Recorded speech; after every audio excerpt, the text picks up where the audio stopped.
Tonight, the world feels quieter than usual. Somewhere beyond the warm glow of rooms and the steady ticking of clocks, snow is falling without interruption. It erases tracks, softens edges, and turns familiar landscapes into endless white silence. Storms like this do not announce themselves loudly at first. They arrive patiently, almost gently, as if the land itself has agreed to rest. This story belongs to one such storm. It is not a story of heroes in the usual sense. There are no speeches, no sudden rescues, no dramatic victories. Instead, it is about waiting, about cold breath hanging in the air, about hands wrapped around chipped mugs, boots stiff with ice, and the quiet decision made again and again to endure one more hour. Before we begin, allow yourself to settle. Sit back. Let your breathing slow.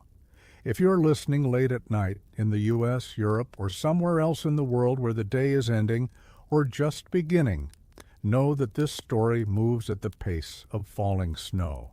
There is nowhere to rush. Now let us step into the blizzard. The train was already late when it left the station. No one complained. Delays were common in winter, and this journey was meant to be an ordinary one, an overnight passage through sparsely populated land, where forests pressed close to the rails and small towns passed unnoticed in the dark. Inside the carriages, life continued quietly. A few passengers slept with coats folded beneath their heads. Others stared through fogged windows, watching snow streak sideways under the lamps.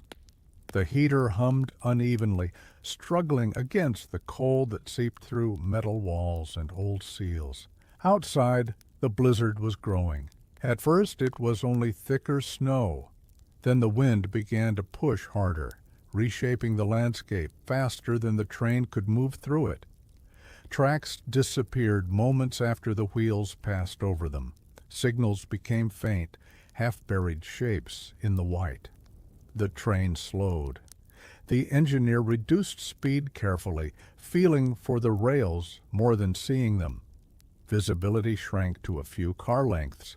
Snow struck the front of the engine with a steady, muffled force, like sand thrown endlessly from the sky. And then, almost without drama, the train stopped. There was no crash, no jolt, just the sensation of motion ending, as if the world had quietly decided that this was as far as they would go. Inside, cups rattled once and fell still. A few heads lifted. Someone checked a watch. Another person stood, peering down the aisle, waiting for an announcement that did not come. Minutes passed. The wind outside rose higher, pressing against the sides of the train, filling the air with a low, constant sound. Snow piled against the doors. The lights flickered once, twice, then held. No one yet understood that the tracks ahead were gone, buried deep and twisted by drifting snow. No one yet realized that help would not come quickly, or that time itself would soon feel very different. For now there was only stillness and the storm. The announcement finally came, soft and uncertain over the speaker. The voice explained that the train had paused due to weather conditions ahead. Crews were assessing the situation. Everyone was asked to remain calm and stay seated. It sounded routine, reassuring even. People returned to their small worlds. Someone adjusted a scarf. Another closed their eyes again, trusting that movement would resume soon. Winter delays often ended like this. Slowly, without much notice, the train simply began to move again. But outside, the storm was no longer passing through. Snow pressed itself against the windows in thick sheets, blurring the difference between sky and ground. Wind curled around the cars, searching for openings, whispering along seams and doors. The sound was constant now, a deep hush layered with sharp bursts of ice against metal. Inside, the heat struggled. Warm air rose unevenly, leaving feet cold and hands stiff. Breath became visible near the windows. People kept their coats on. An hour passed. The lights dimmed briefly, then steadied again. A murmur spread through the carriage. Not panic, just awareness. Phones were checked. Messages were sent when signal briefly appeared, then disappeared again. Outside, the tracks could no longer be seen at all. Snow had filled the space between the rails, rising to meet the wheels, locking them in place. The engineer tried gentle movement, forward, then back, but the train resisted, as if held by the land itself. Inside, no one could feel that struggle. They only felt the waiting. Time stretched. Hunger was not yet a problem, but people began to think about it, about how long the journey was supposed to take, about whether the dining car would reopen, about home, warm rooms, and the simple certainty of arriving somewhere. The storm showed no sign of easing, and slowly, without anyone saying it aloud, the idea settled into the carriage that this pause was different, that this was no longer just a delay. The wind strengthened as night deepened. It no longer moved around the train, it claimed it. Gusts struck the sides with enough force to make the metal groan, a low, tired sound that carried through the floors and seats. Snow lifted from the ground in spirals, then fell again in thicker drifts, sealing the train further into place. Inside, the temperature dropped another degree. People noticed it first in their fingers. Zippers were pulled higher. Gloves appeared. Someone wrapped a blanket around their shoulders and did not remove it again. The heater continued its uneven rhythm, blowing warm air in brief, unreliable waves. Another announcement came. This time, it was slower.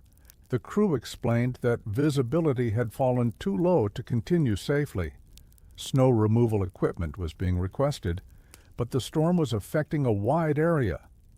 Everyone was asked to conserve phone batteries and remain inside the cars.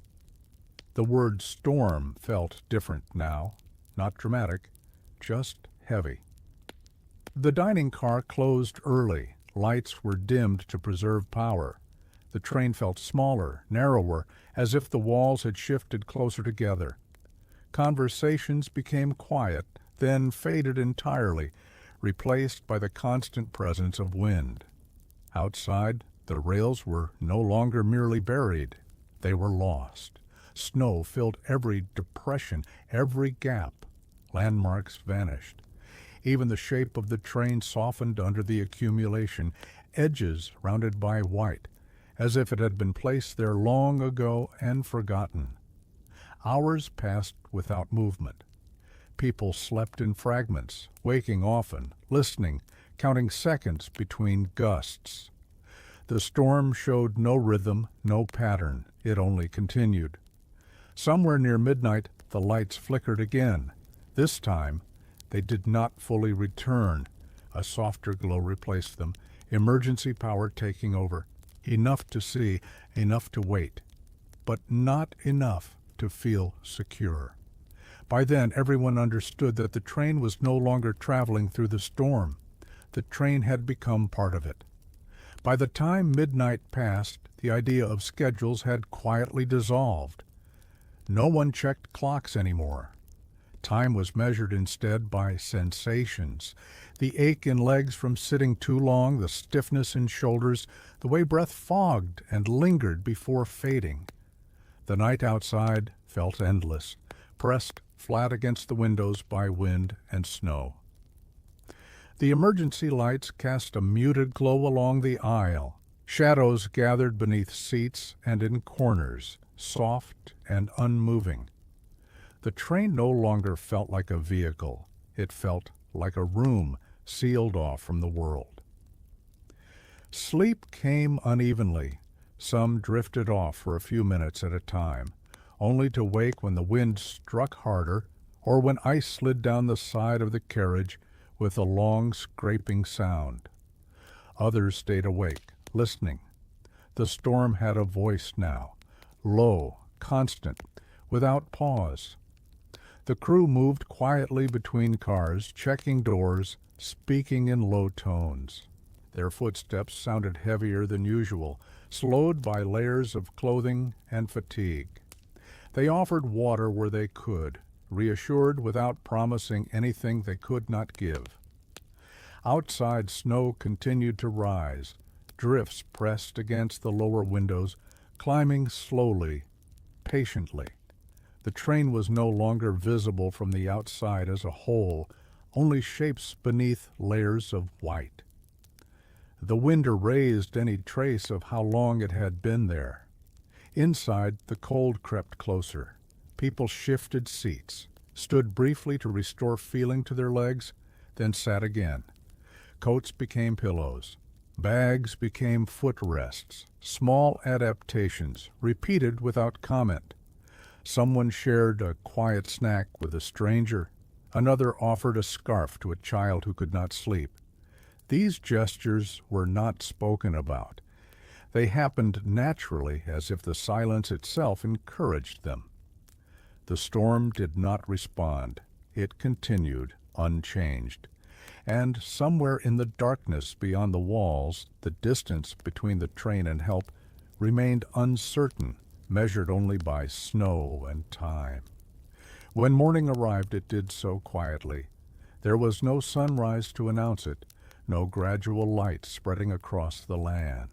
The windows remained pale and indistinct, filled with the same shifting white they had shown all night.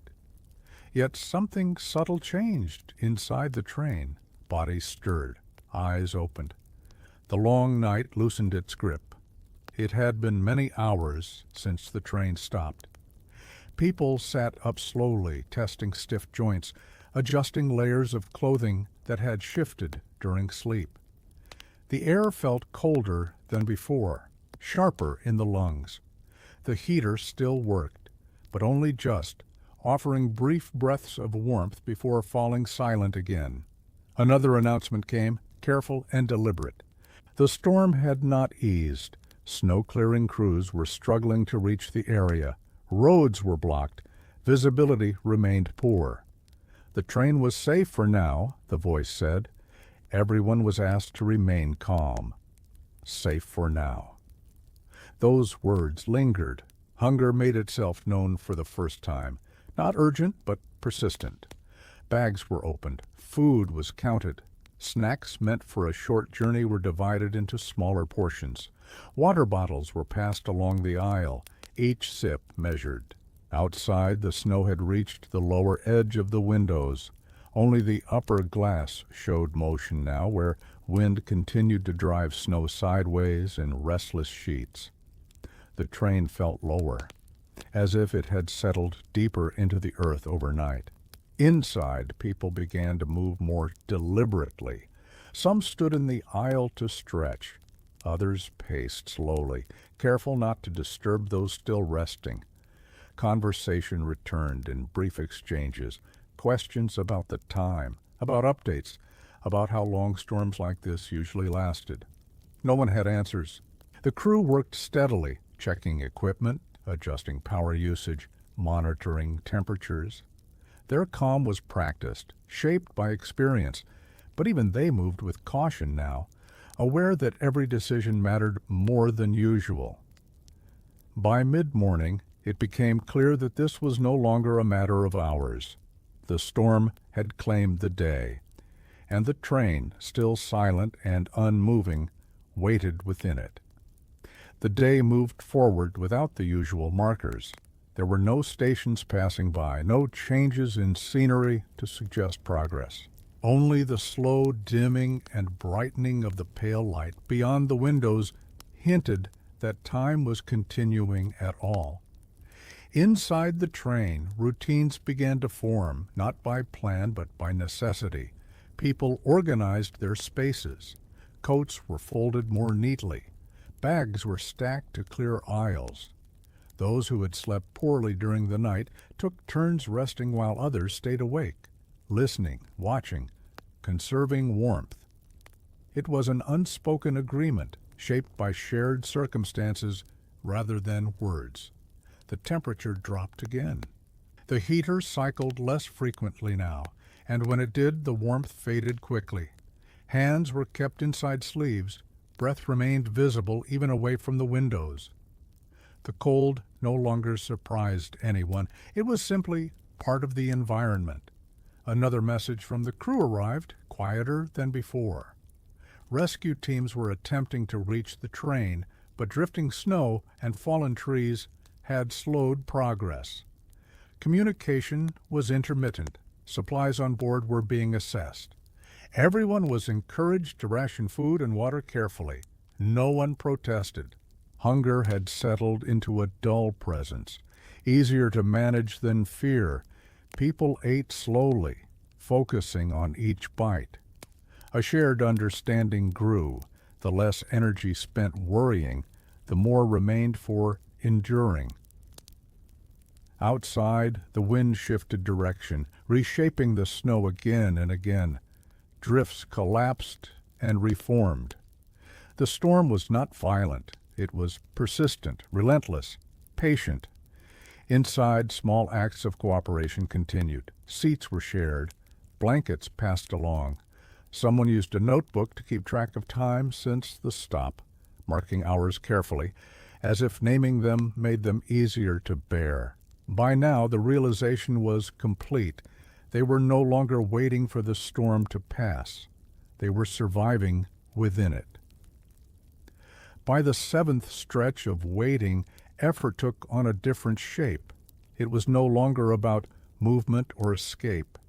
It was about maintaining small balances, warmth against cold, rest against restlessness, hope against exhaustion. These were not dramatic struggles. They were quiet, constant adjustments made hour by hour. People spoke less now. When they did, their voices were low, measured, as if sound itself consumed energy. Conversations focused on practical things, how to keep fingers warm, how to sleep sitting upright, how to ignore the ache that settled into muscles and joints. The cold pressed inward. Metal surfaces stung to the touch. Windows radiated chill. The floor beneath boots felt harder, less forgiving. Everyone layered what they had, creating soft barriers against the creeping cold. The crew moved carefully, conserving their own strength. They checked on passengers individually, offering reassurance without excess words. Their calm presence mattered more than explanations now. Outside, the storm continued its steady work. Snow no longer fell as heavily, but the wind kept moving it, reshaping drifts, sealing gaps, erasing any progress that might have been made toward the train. Even if help was close, it could not move quickly. The land decided the pace. Inside, fatigue settled deeply.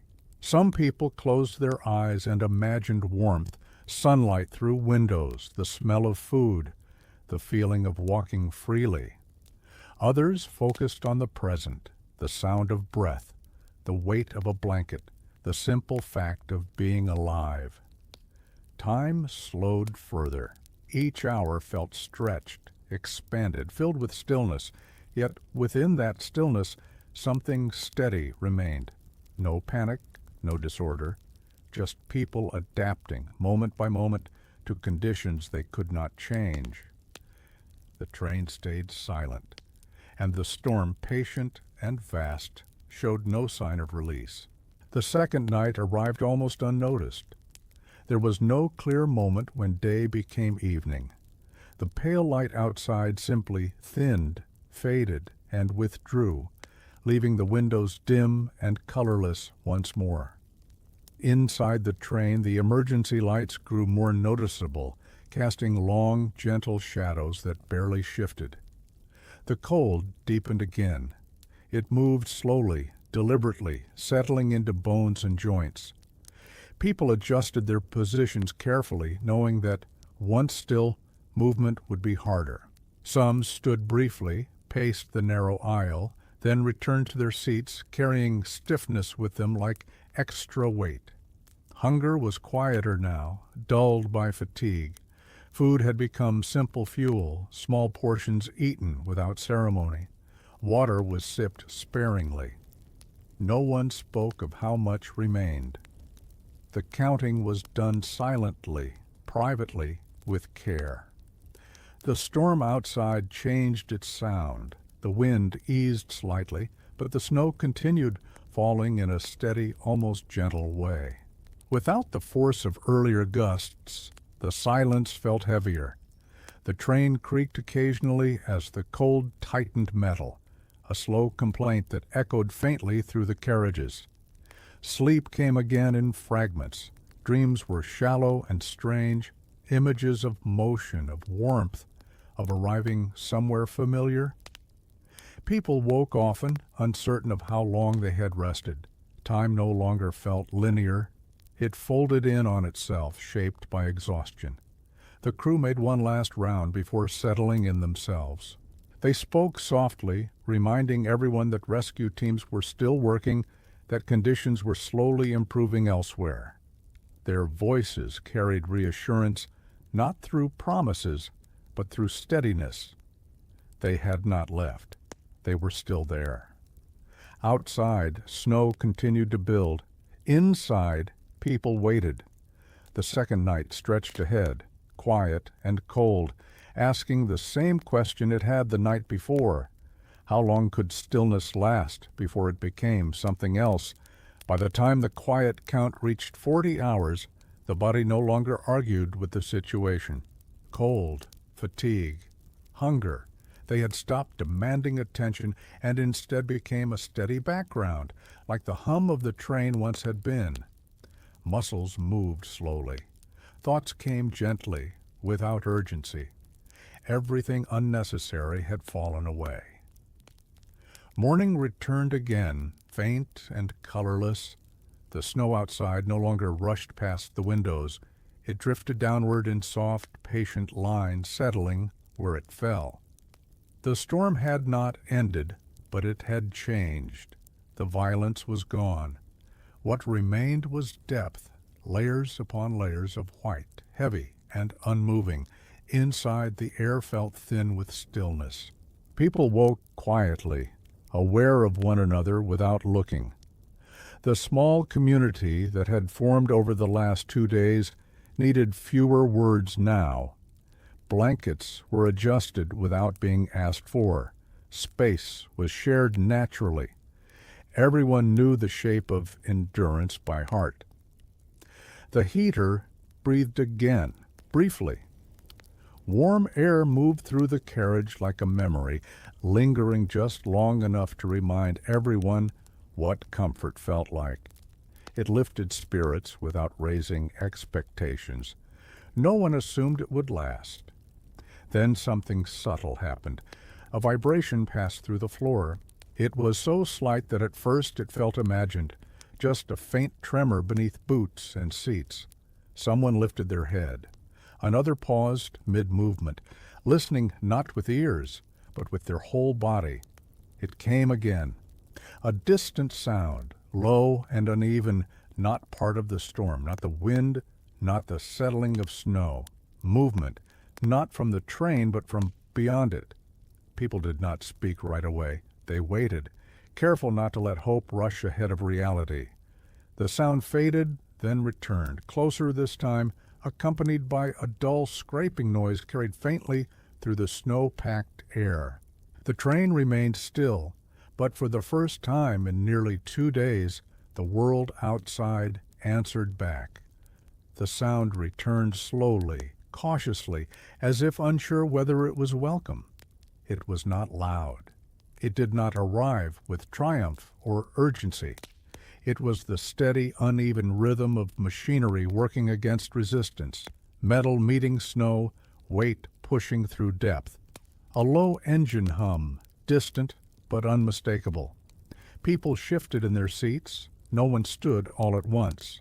No one cheered. The moment felt too fragile for sudden movement. After so many hours of stillness, even Hope had learned to move carefully. The sound grew clearer. Between gusts of wind, it carried across the frozen air, accompanied now by a sharper scrape, then a pause. Whatever was out there was moving slowly, deliberately, carving space where none had existed before. The crew appeared in the aisle again. Their expressions were controlled, but something had changed. Their steps were lighter. They listened, just as everyone else did, heads tilted slightly, as if tuning themselves to the world beyond the walls. "Yes," one of them said quietly, not to anyone in particular. "That's them." The words passed gently through the carriage. Not relief, not yet, just confirmation. Outside, the snow shifted again, not from wind this time, but from force. A shape emerged faintly beyond the nearest window, dark against white, then gone again as drifting snow closed the view.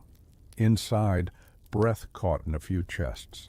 Hands tightened around blankets. Someone pressed their forehead lightly against the glass, careful not to touch it too long. The train did not move, but the silence that had surrounded it for nearly 2 days was finally broken, not by the storm, but by human effort, patient and persistent, meeting the land on its own terms. The waiting was not over, but it had changed. The work outside unfolded at a careful pace. The sound of machinery moved closer, then drifted away again, as if tracing a path through the snow rather than forcing one. There were long pauses, minutes where nothing could be heard at all, followed by renewed effort. Each return of the sound carried reassurance, not because it was loud, but because it was steady. Inside the train, people remained still. No one wanted to distract from the fragile connection forming between the trapped carriages and the world beyond them. Hope had taken on a practical shape now, quiet, patient, grounded in small signs rather than promises. The crew explained what little they knew. Snow-clearing vehicles were working from multiple directions, but the drifts were deep and unstable. Progress would be measured in meters, not miles. It would take time. The train would not move until the track ahead was safe. Everyone accepted this without protest. They had already learned the value of waiting. Outside, a plume of snow rose suddenly beside the nearest window, lifting briefly before settling again. The shape of a machine became clearer this time.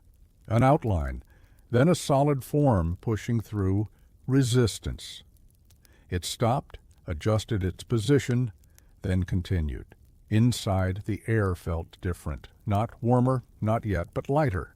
People shifted more often now, stretching stiff limbs, whispering quietly to one another. The shared silence of endurance softened, making room for a cautious anticipation. Another hour passed, then another. The machines outside continued their slow approach, cutting channels through drifts that had built up over days. Snow fell back into place behind them, erasing evidence of progress almost as quickly as it was made. Still, the sound remained. Still, it returned, and within the stillness of the train, something new settled, an understanding that survival had already happened, quietly and without announcement, long before rescue could be seen. As the clearing work continued, the cold changed character. It was still present, still sharp along the windows and floors, but it no longer felt like an advancing force. Instead, it lingered, contained, held at a distance by movement outside and resolve inside. The body noticed this shift before the mind did. The heater breathed again, longer this time. Warm air moved through the carriage in uneven waves, settling briefly around ankles and knees before rising and thinning. People noticed it immediately, not with excitement but with quiet relief. Shoulders dropped, hands loosened inside sleeves. No one spoke. After so many hours of listening to wind and silence, the hum of machinery and the faint warmth felt almost intrusive, like reminders that the world had never truly left. Outside, the machines worked closer now. Snow fell away from the sides of the train in sections, sliding down in soft collapses. Windows that had been half buried slowly cleared, revealing more light, more space. The shape of the landscape began to re-emerge, not fully, not clearly, but enough to suggest depth beyond white. Inside, people began to prepare without being told. Bags were closed, scarves adjusted, blankets folded loosely rather than clutched. These movements were small, careful, but intentional, signals that the long stillness might finally be ending. The crew moved with renewed purpose. They checked systems again, communicated quietly with the outside teams, and reminded everyone that departure would not be immediate. Tracks needed inspection. Ice needed removal. Safety came first. No one argued. They had learned patience deeply now. Another hour passed. The train remained motionless, but it no longer felt trapped. The walls felt less heavy, the silence less absolute.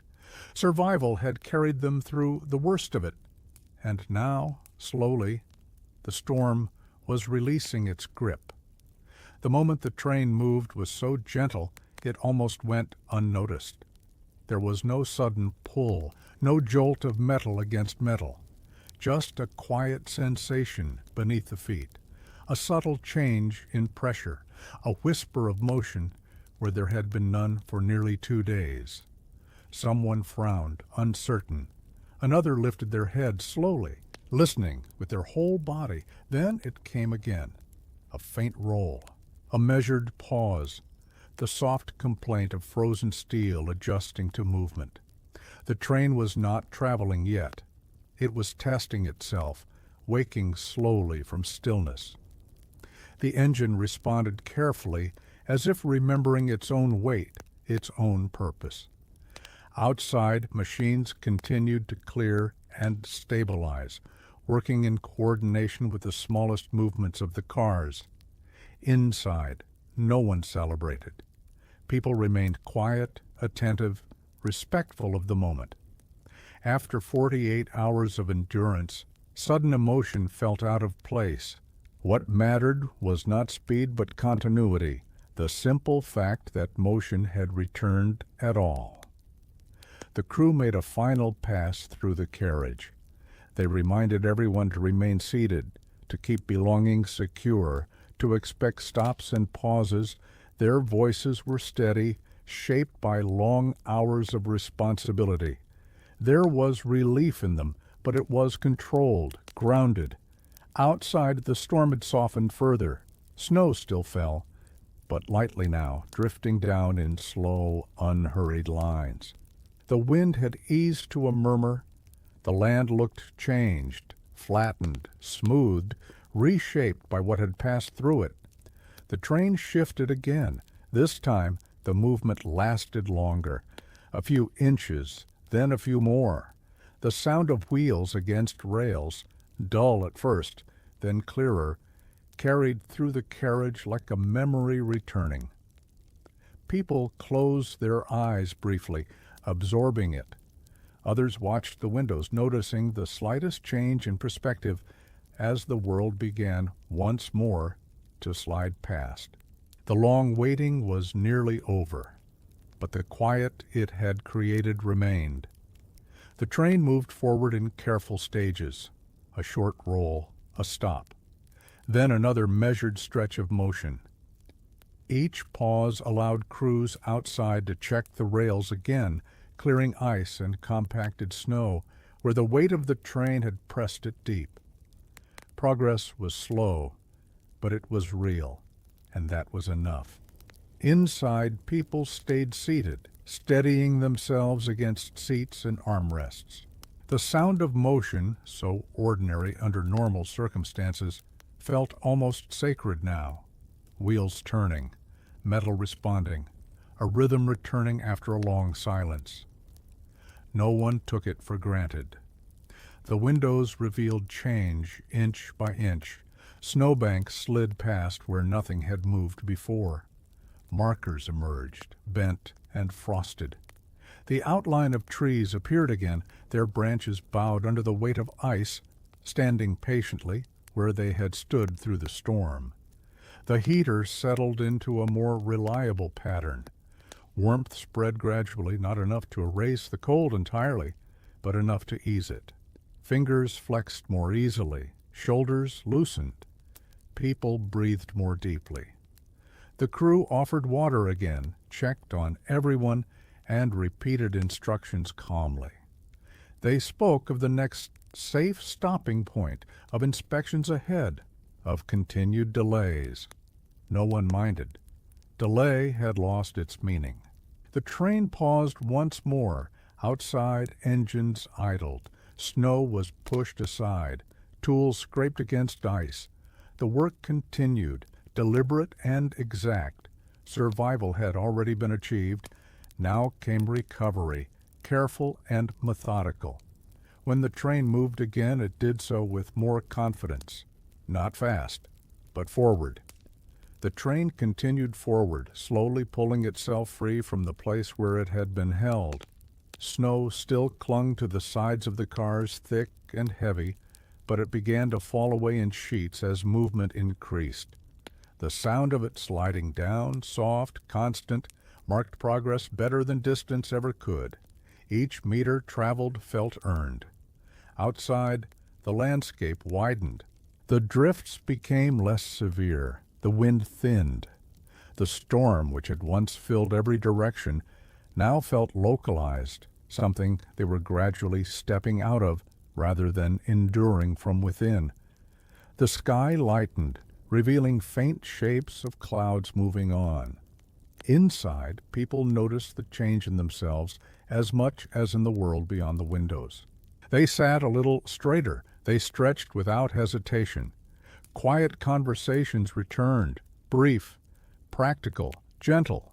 No one spoke loudly. The calm of survival still lingered, shaping every interaction. Another stop, then another start. Each pause was shorter now, each movement slightly longer. The train seemed to regain confidence, responding more smoothly to the rails beneath it. The sound of steady rolling replaced the earlier hesitations. The crew made one final announcement about the storm zone. They explained that the worst was behind them, though delays would continue. Inspections would happen again at the next station. Help would be available there, warmth, food, medical checks if needed. No one rushed toward the doors. After 48 hours of enforced stillness, arrival felt like something to approach slowly. People gathered their belongings with care, folding blankets, adjusting bags, preparing not to escape, but to re-enter the world. Outside, the snow thinned to a gentle fall. Inside, warmth held. And the train, once lost within a blizzard, carried its passengers onward again, not unchanged, but intact. The station appeared quietly.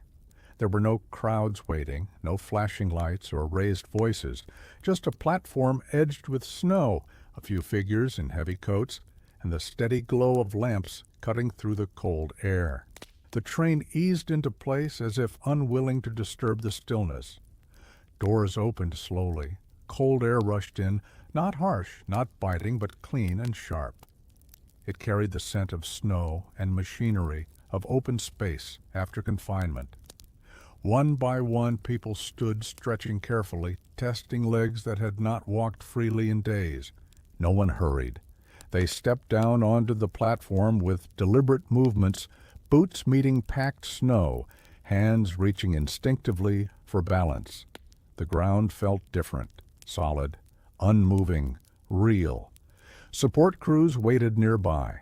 They offered warm drinks, quiet instructions. steady presence. Medical staff watched without urgency, alert but calm. There was no need for sirens. No emergencies had declared themselves loudly. The miracle had been quieter than that. People looked back at the train. It sat there coated in white, marked by ice and time, a reminder of stillness endured rather than danger escaped. For a moment, no one spoke. The experience felt too complete to summarize. Eventually, people moved on, toward warmth, toward food, toward rest. The train would continue later, repaired and inspected. The tracks would be cleared. Schedules would resume. But something unrecorded would remain, something carried forward not in reports or headlines, but in memory. In the days that followed, life returned to its ordinary pace. Passengers reached their destinations late, tired and quiet. They told the story simply, without embellishment. A storm, a stopped train, 2 days of waiting. Help arrived. Everyone made it through. There were no dramatic retellings. What stayed with them were smaller things. The sound of wind against metal, the way cold settles into stillness, the calm of shared endurance without instruction. Some remembered the moment hunger faded into acceptance. Others remembered the relief of the first vibration beneath their feet. Many remembered the silence, not empty, but full of attention. The storm passed. The tracks were cleared. But for those who waited inside the train, time would always divide itself quietly into before and after that blizzard. Not because of fear, but because of what they learned about stillness, patience, and one another. Survival, they discovered, did not always announce itself. Sometimes it simply continues.